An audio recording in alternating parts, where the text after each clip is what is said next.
Hi friends, ഇന്ന് ചെയ്ത് കാണിക്കുന്നത് വില കൊടുത്ത് വാങ്ങുന്ന ഹോങ്കോങ് സ്റ്റൈൽ മാംഗോ പാൻകേക്ക് റെസിപ്പിയാണ്. ചിലവ് കുറഞ്ഞ രീതിയിലും എളുപ്പത്തിലും എങ്ങനെ തയ്യാറാക്കി എടുക്കാമെന്ന് നോക്കാം. ഞാൻ ഒരു ഇൻഗ്രീഡിയൻ്റ് കൂടെ കൂടുതൽ ഇട്ടുകൊണ്ട് കുറച്ചുകൂടി ഒന്ന് ടേസ്റ്റ് ആക്കി എടുക്കുന്നുണ്ട്. സ്കിപ്പ് ചെയ്യാതെ കാണണേ. ഇതാ മിക്സിയുടെ വലിയ ജാർ എടുത്തിട്ടുണ്ട്. 2 മുട്ട ഒഴിക്കുകയാണ്. ഈ ഒരളവിന് ഒരേ ഒരു സ്പൂൺ പഞ്ചസാര മതി, ഒരുപാട് ഇടരുത്. ഒരല്പം ഉപ്പൂടെ ചേർത്തിട്ടുണ്ട്, ടേസ്റ്റ് ഒന്ന് ബാലൻസ് ആകാൻ വേണ്ടി. 250 ml 1 കപ്പ് മൈദയാണ് ചേർക്കുന്നത്. ഈ 1 കപ്പ് എന്ന് പറഞ്ഞു കഴിഞ്ഞാൽ നമ്മൾ കറിയൊക്കെ എടുക്കുന്ന തവിക്ക് 4 തവി മൈദ വരും.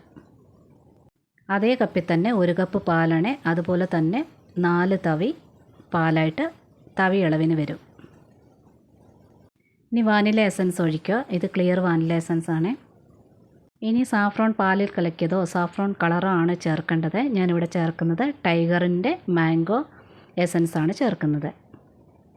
ഇതാണ് ഞാൻ പറഞ്ഞ ഈ ഇൻഗ്രീഡിയൻറ്റ്. ഇത് ചേർക്കുമ്പോൾ പ്രത്യേകിച്ച് വേറെ കളറൊന്നും ചേർക്കേണ്ട ആവശ്യമില്ല. കൂടാതെ തന്നെ പാൻകേക്കിന് പ്രത്യേക ഒരു മണവും രുചിയും കൂടിയാണ്.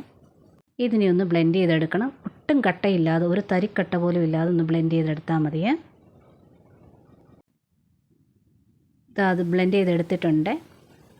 ഇത് ഇച്ചിരി കട്ടി കൂടുതലാണ്. ഇതിനകത്ത് 1 തവി വെള്ളം കൂടെ ചേർക്കണം. വെള്ളം കൂടെ ചേർത്തിട്ട് നന്നായിട്ടൊന്ന് മിക്സ് ചെയ്തെടുക്കുകയോ ഒന്ന് പൾസ് ചെയ്തെടുക്കുകയോ ചെയ്യുക.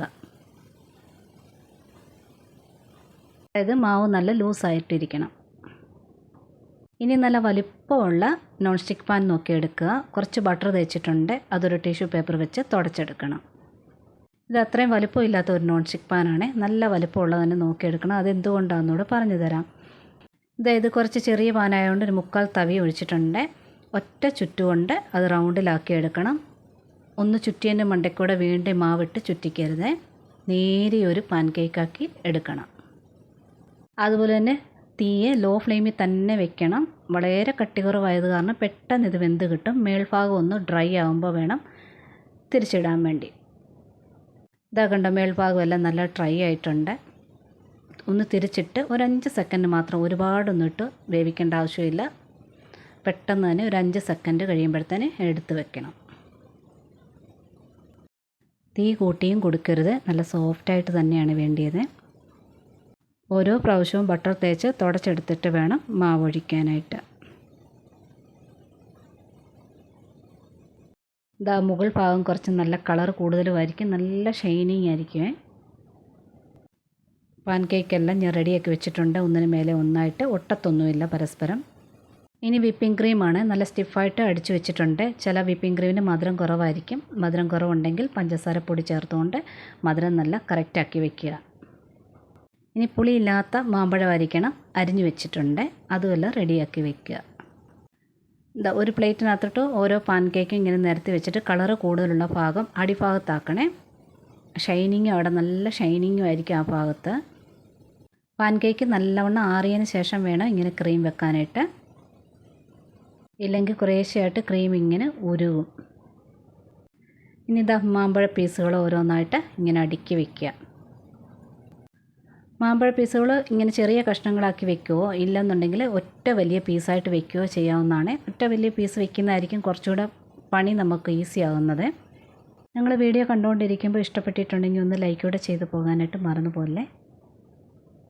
ഇനി ആ മാമ്പഴത്തിൻ്റെ മുകളിലൂടെ വിപ്പിംഗ് ക്രീം തേച്ച് നല്ലതായിട്ട് കവർ ചെയ്ത് വെക്കണം. അതായത് വിപ്പിംഗ് ക്രീമിനകത്ത് തന്നെ റോള് പോലെ ഇരിക്കണം മാമ്പഴ പീസുകൾ.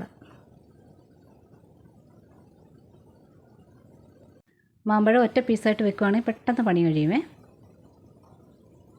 ഇത് ഇനി പൊതിച്ചോറ് നമ്മൾ മടക്കുന്ന പോലെ തന്നെ ഇങ്ങനെ മടക്കിയെടുക്കുക. നല്ല തുണി പോലെ ഇരിക്കും പാൻകേക്ക്, നല്ല സോഫ്റ്റായിട്ടിരിക്കുമേ. ഇങ്ങനെ മടക്കിയെടുക്കുക, സൈഡ് മടക്കിയെടുക്കുക.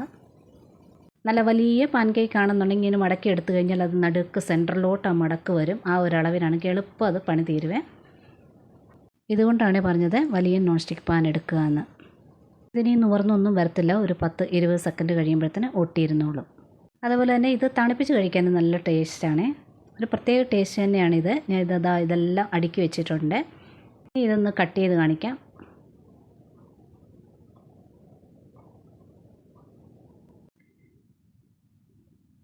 ക്രീമൊക്കെ ഇങ്ങനെ മാമ്പഴ പീസുകളെ പൊതിഞ്ഞിരിക്കണം. ഇങ്ങനെ വേണം ചെയ്തെടുക്കാനായിട്ട്. ഒറ്റ പീസായിട്ട് വെച്ചാൽ ഇതുപോലെ ഇരിക്കും. അതാണ് കാണാനും കുറച്ചുകൂടി ഭംഗി ഒറ്റ പീസ് വെക്കുന്നത്. ഇതുപോലെ ചെയ്ത് കുട്ടികൾക്ക് ഒരു പ്രാവശ്യമെങ്കിലും ചെയ്ത് കൊടുക്കുക. നിങ്ങൾക്ക് ഈ വീഡിയോ ഇഷ്ടപ്പെട്ടിട്ടുണ്ടെങ്കിൽ കൂട്ടുകാർക്കൊക്കെ ഷെയർ ചെയ്ത് കൊടുക്കുക. ലൈക്കും കമൻറ്റും തന്ന് സപ്പോർട്ട് ചെയ്യാൻ കൂടി മറന്നു പോകല്ലേ. നോട്ടിഫിക്കേഷൻ ബെൽ ബട്ടണിൽ ഓൾ ഓപ്ഷൻ ഒന്ന് ഓണാക്കി ഇടാനും കൂടി മറന്നു പോകല്ലേ. ഇതുവരെ തന്ന സപ്പോർട്ടിനെല്ലാം ഒരുപാട് നന്ദിയുണ്ട്. ഒരുപാട് സ്നേഹത്തോടെ താങ്ക്സ് ഫോർ വാച്ചിങ്.